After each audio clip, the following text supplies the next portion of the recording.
Dr. Ricky A.J. Syngkon. Thank you, Mr. Speaker, sir.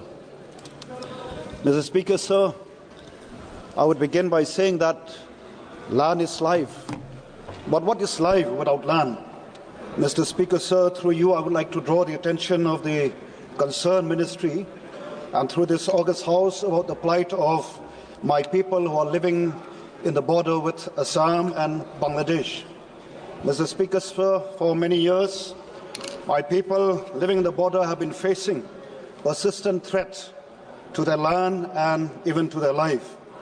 Time and again, group of miscreants from neighboring Assam and neighboring Bangladesh have been intimidating and threatening the life of my people from time to time, and many times they have forcefully taken away their agricultural produce and even their household produce belonging to my people.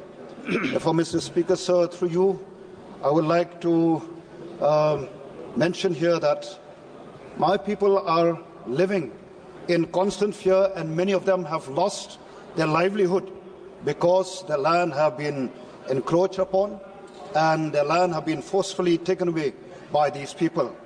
I am afraid, Mr. Speaker, sir, that at this very moment while I am speaking, I am quite sure that there are people like those living in a village called Mukro in West Jaintia Hills, who recently, during the recent district council election, they have been, stopped not to even exercise their franchise. And this is a very serious matter, Mr. Speaker, sir.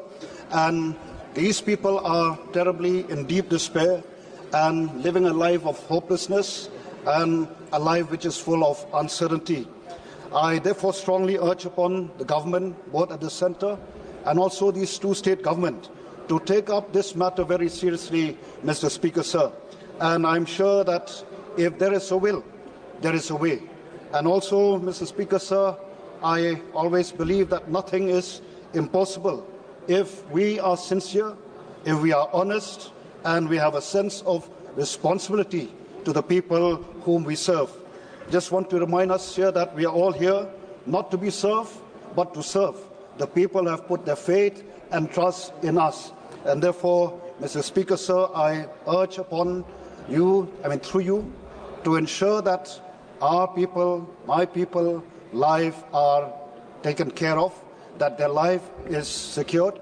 And also here, due to the problem across the border, especially in our neighboring country, Bangladesh.